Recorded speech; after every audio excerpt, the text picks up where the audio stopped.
بسم اللہ الرحمن الرحیم۔ السلام علیکم۔ میں ڈاکٹر سائمہ اقبال آپ سب کو اپنے یوٹیوب چینل نئی سوچ بھی ڈاکٹر سائمہ پر خوش آمدید کہتی ہوں۔ آج میرے لیکچر کا عنوان ہے اردو غزل میں کردار نگاری۔ تو پہلے ہم کردار کا مفہوم سمجھیں گے اور یہ دیکھیں گے کہ کردار نگاری کیا ہوتی ہے۔ اس کے بعد اردو غزل میں جو کردار پیش کیے جاتے ہیں اس پر بات کریں گے۔ تو آئیں آغاز کرتے ہیں۔ کردار کا مفہوم اور کردار نگاری۔ قصے کہانی میں کردار کی اساس اہمیت کے پیش نظر اس لفظ کے لغوی اور اصطلاحی مفاہیم کو بیان کیا جاتا ہے۔ سب سے پہلے کولنز گوبلڈ انگلش لینگویج ڈکشنری میں لفظ کردار کا مفہوم اس طرح بیان ہوا ہے: A character, a person, especially when you are mentioning a particular quality that he or she has۔ کشاف تنقیدی اصطلاحات میں کردار کی تعریف کے ضمن میں لکھا ہے: کہانی کے واقعات جن افراد قصہ کو پیش آتے ہیں انہیں اصطلاح میں کردار کہا جاتا ہے۔ کردار کے لفظ کے حوالے سے اس کے مختلف مطالب و مفاہیم کی ہمہ پہلو وضاحت سے یہ تعریف واضح ہوئی کہ کردار کو شخصیت یا فرد کے مفہوم میں لیا گیا ہے۔ عتیق اللہ کی کتاب ادبی اصطلاحات کی وضاحتی فرہنگ میں کردار کے لفظ کا جائزہ لیا ہے۔ ان کی رائے میں ایک کرداری خاکہ نگاری کے لیے کریکٹر سکیچنگ بھی مشتمل ہے۔ کریکٹرولوجی کرداریات کے معنی میں ہے، جبکہ کریکٹرائزیشن کے مترادف کے طور پر کردار سازی اور کردار نگاری جیسی اصطلاح رائج ہیں۔ فرہنگ آصفیہ، جامع اللغات، فروز اللغات، فرہنگ کارواں اور فرہنگ تلفظ میں کردار کے جو لغوی مطالب بیان ہوئے ہیں وہاں بھی اس کے اصطلاحی معنی کم و بیش ایک سے ہیں، یعنی کردار نمبر 1 طرز رفتار، نمبر 2 محمل فعل، نمبر 3 کام اچھا کام خوب کام، نمبر 4 اخلاق۔ کردار فارسی اسم مؤنث مذکر۔ نمبر 1 طرز روش طور طریق قاعدہ، نمبر 2 شغل کام عمل دھندا، نمبر 3 برا بھلا کام کرنا چلن رویہ عادت خصلت برتاؤ خوبان جیسے ہر شخص کی رفتار و کردار جدا ہے۔ کردار فارسی مؤنث، روش طور طریقہ طرز شغل کام دھندا عمل قاعدہ چلن رویہ۔ کردار فارسی مذکر، عمل روش چلن کسی شخص یا قوم کی خصوصیت یا سیرت وہ شخصیت جو ناول اور ڈرامہ لکھنے والے ایجاد کرتے ہیں۔ ناول یا ڈرامے کا معروف شخص کریکٹر۔ کردار طبیعت خصلت جو طرز عمل سے ظاہر ہو، چلن قماش کسی کہانی کا فرد۔ معاشرتی زندگی میں لفظ کردار کا مفہوم بہت وسیع ہے۔ اس لفظ کے ساتھ ذہن میں معاشرتی رسوم و روایات، اصول و ضوابط اور مخصوص اخلاقی قدروں کا خیال آتا ہے، کیونکہ معاشرے میں اعلیٰ کردار کی یہی اوصاف مانے گئے ہیں۔ ارسطو کردار نگاری کے متعلق لکھتے ہیں: کردار نگاری میں ہم آہنگی ہونی چاہیے، یعنی اگر کردار میں کوئی تضاد ہو تو یہ تضاد شروع سے آخر تک باقی رہنا چاہیے۔ ایسا نہ ہو کہ ڈرامے میں کردار اپنی نوعیت بدلتا رہے، کرداروں میں کسی قسم کی تبدیلی اس کی فطرت کے مطابق ہونی چاہیے۔ زندہ کردار وہ ہوتے ہیں جو نمایاں جسمانی اوصاف رکھتے ہوں، جن کی گفتگو سے ہمارے دل میں جذبات و احساسات ابھریں، جن کی خارجی اور داخلی زندگی میں کشمکش جاری رہے، جو اس تصادم اور کشاکش میں اپنے لیے کوئی لائحہ عمل منتخب کر سکے اور یہ انتخاب ان کی فطرت کے برعکس نہ ہو۔ کرداروں سے ہماری دلچسپی کا سبب یہ ہے کہ ہر ایک اپنی ذات کا کچھ حصہ پا لیتا ہے۔ صحیح بخاری کی رائے میں انسانوں کی طرح کردار بھی نتائج سے اثرات قبول کرنے میں ذکی الحس یا بے حس ہوتے ہیں، جو ایک شان بے نیازی سے آگے بڑھ جاتے ہیں اور کسی قسم کا اثر قبول کرنے کو آمادہ نہیں ہوتے، لیکن اس موقع پر زندگی کے آثار صرف انہی کرداروں میں ملتے ہیں جن کی اثر پذیری یا بے نیازی ان کی افتادِ طبع سے مکمل طور پر ہم آہنگ ہو۔ کہانی میں قصے اور کردار کا وجود ضروری ہے، جن میں کبھی قصے کو کردار پر فوقیت حاصل ہے اور کبھی کردار قصے پر حاوی ہے، لیکن آگے بڑھنے میں دونوں ایک دوسرے کے مددگار ہوتے ہیں۔ اب ہم دیکھتے ہیں کہ اردو غزل میں کون کون سے کردار ہوتے ہیں۔ غزل میں بات براہ راست کہنے کی بجائے اشارات، تمثیلات اور مختلف علائم و رموز کے ذریعے کی جا سکتی ہے۔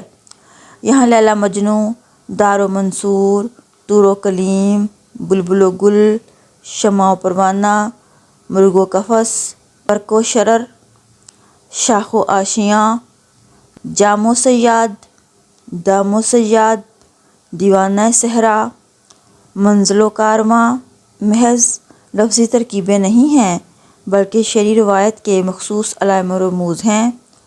غزل کی علامتیں اسے زمان و مکان سے ماورا ہوئے عہد بعہد بامانی بنا رہی ہیں۔ یہ استعارے علامتیں کسی ایک عہد کی یادگار نہیں بلکہ فارسی غزل سے اردو غزل تک اور قدیم سے جدید تک ان کا سلسلہ جاری ہے۔ ڈاکٹر سنبل نگار کی رائے ہے، اردو غزل میں لفظ تو وہی استعمال ہوتے رہے، عاشق، معشوق، رقیب، ہجر و وصال، لیکن معنی بدلتے رہے۔ اپنے عہد کے شاعر فیض کی مثال ہے، ان کی شاعری میں یہ علامتیں ضرور استعمال ہوئی ہیں مگر ان کے معنی مختلف ہیں۔ مثلاً معشوق سے مراد ملک و قوم، عشق سے مراد حب الوطن اور رقیب سے مراد ملک و قوم کے دشمن۔ غزل میں اظہار پذیری کی وہ صلاحیتیں ہیں جو موضوعاتی طور پر ذات کی عکاسی سے لے کر کائنات کی ترجمانی تک پھیلی ہوئی ہیں۔ کلاسیکی اردو غزل میں کردار نگاری کے حوالے سے زیادہ تنوع نہیں ملتا، یہاں کردار نگاری ڈرامیت کی حامل نہیں۔ اکثر کلاسیکل شعراء نے کردار نگاری میں تضاد کو ابھارا ہے، مثلاً رقیب اور عاشق کے کردار کی کرداری صفات میں بھرپور تضاد پیش کیا ہے، جس کے سبب دونوں کی شخصیات واضح ہو کر سامنے آتی ہیں۔ عاشق و محبوب کے رویے بھی باہم متضاد ہیں۔ رند و شیخ و زاہد کے کرداروں میں بھی تضاد کے عنصر کو پیش نظر رکھا گیا ہے۔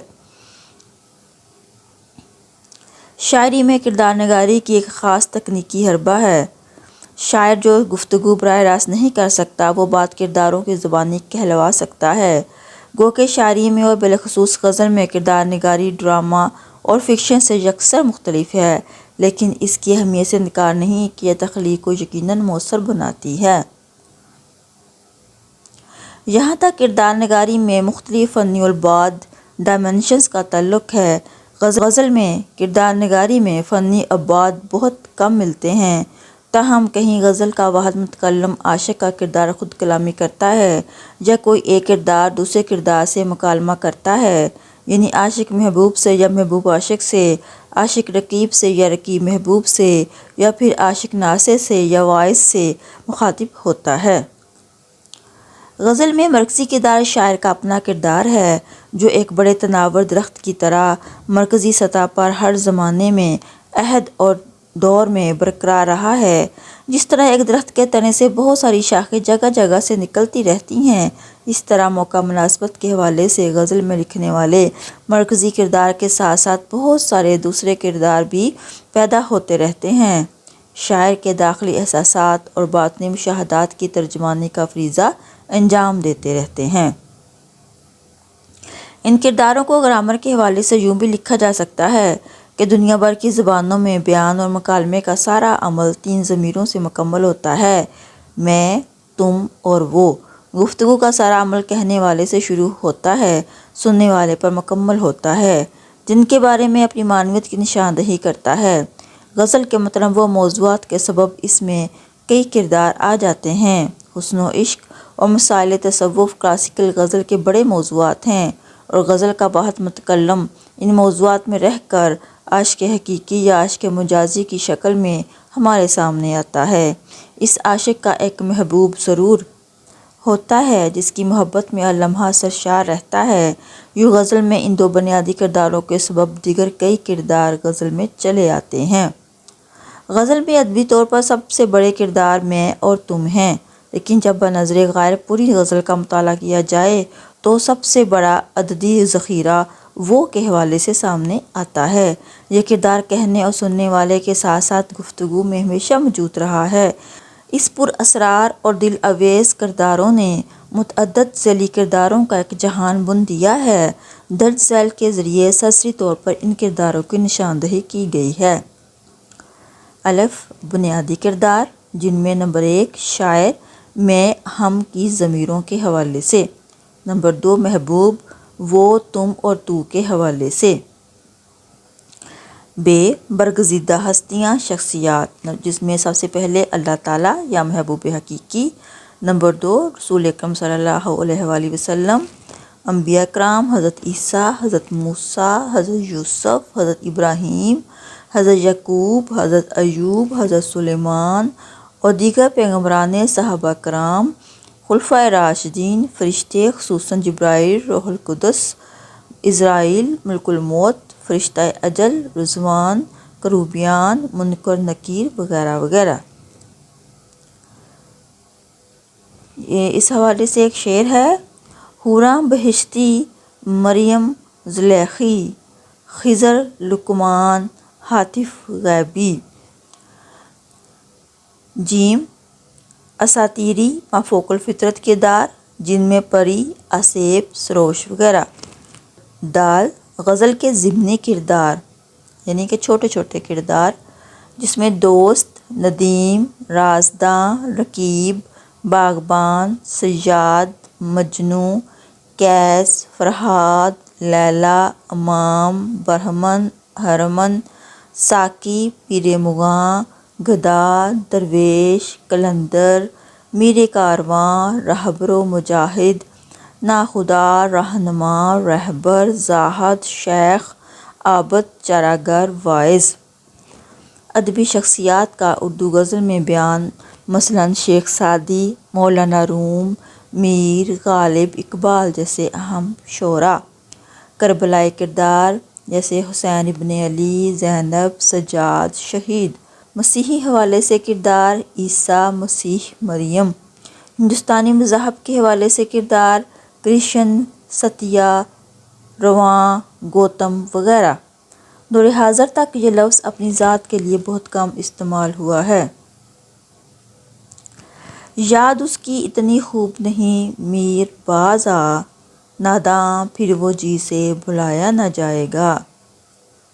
میر کے شعر میں ایک ایسی کیفیت ہے جس سے کسی عہد کی کوئی نسل بھی محفوظ ہو سکتی ہے اور ہو رہی ہے۔ مقطع کی ان اشعار سے نشاندہی مقصود ہے کہ ذاتی حوالے جتنے زیادہ شاعر کے نام کے ساتھ منسلک ہوتے جائیں گے، اتنا ہی شعر کا تاثیری دائرہ محدود ہوتا جائے گا، لیکن جیسے جیسے شاعر اپنے میں یا ہم کو ذاتی حوالوں سے آزاد کر کے اپنے تاثرات کو قلم بند کرے گا، ویسے اس کی افادیت اور اثر پذیری اور جامعیت میں اضافہ ہوتا جائے گا۔ شاعر اپنی شاعری کا مواد اس کائنات اور ارد گرد کے ماحول سے لیتا ہے۔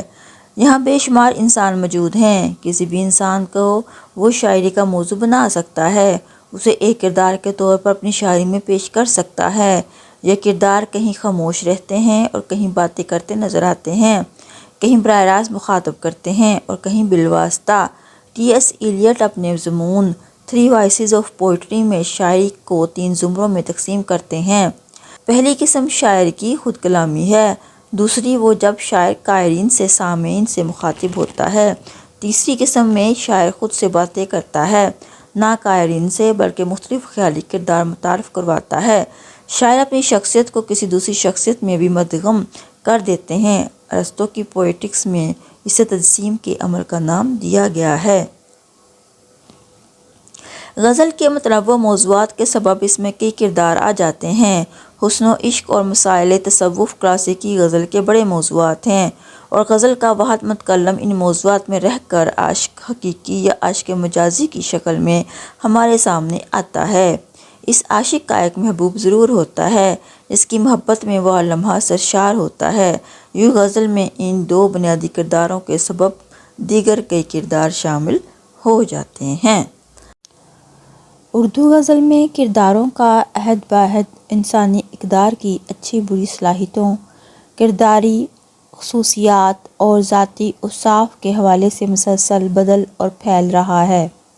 ہماری غزل میں اچھے برے سبھی کردار موجود ہیں۔ شعراء نے اپنے ارد گرد کے پھیلے ہوئے سماجی و معاشرتی خصوصیات کے حامل افراد کے ذریعے اپنے تجربات و افکار کی ترسیل کی ہے۔ غزل کے کرداروں کے تنوع میں خدا سے ابلیس، زاہد سے طوائف، فقیہ مصلحت میں سے رند بادہ خار، جزداں سے اسیر من، کرشن سے راون، عاشق صادق سے ابو الہوس، محبوب سے زنان بازاری وغیرہ ایک کرداری دنیا ہے جو اردو غزل میں سرگرم کار نظر آ رہی ہے۔ غزل میں فنی طور پر ایجاد کی صلاحیت ہے کہ دو مصرعوں میں ایک پورے جہان معنی کو قلم بند کر دیا جاتا ہے۔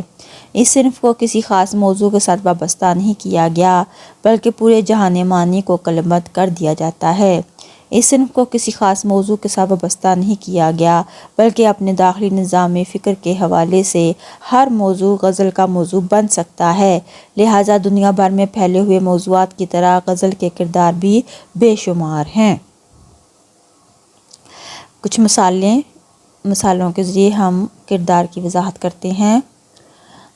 نمبر 1، تو خدا ہے نہ میرا عشق فرشتوں جیسا، دونوں انسان ہیں تو کیوں اتنے حجابوں میں ملیں۔ کردار: خدا، فرشتے، انسان، میں اور تم۔ یہ کون سی بستی ہے جہاں چاند نہ سورج، کس درجہ بری رات ہے کس درجہ برا دن۔ کردار: بستی، چاند، سورج، رات، دن۔ مچل رہی ہیں شعاعیں، ابل رہا ہے لہو، امڑ رہی ہے تجلی، ابھر رہی ہے فصیل۔ کردار: شعاعیں، لہو، تجلی، فصیل۔ دماغ و دل کے درمیان رکے ہوئے سے ولولے، کہ جیسے بیڑیاں پڑی ہوں نمازیوں کے پاؤں میں۔ کردار: دماغ، دل، ولولے، بیڑیاں، نمازی۔ کنارے پر کھڑی ہوں اور کنارے ڈھونڈتی ہوں، سحر کی روشنی میں چاند تارے ڈھونڈتی ہوں۔ کردار: میں، عورت۔ اچھا، یہاں پہ اب میرے لیکچر کا اختتام ہوتا ہے۔ یہاں چند اشعار کی مدد سے آپ کو اشعار میں آنے والے کرداروں کے بارے میں سمجھایا گیا ہے۔ مجھے امید ہے کہ آپ لوگ کردار اور کردار نگاری کے معنی مفہوم اور اردو غزل میں آنے والے مختلف کرداروں کے بارے میں جان چکے ہوں گے۔ مجھے امید ہے آپ کو میرا یہ لیکچر بھی پسند آیا ہوگا۔ مجھے اجازت دیں۔ اللہ حافظ۔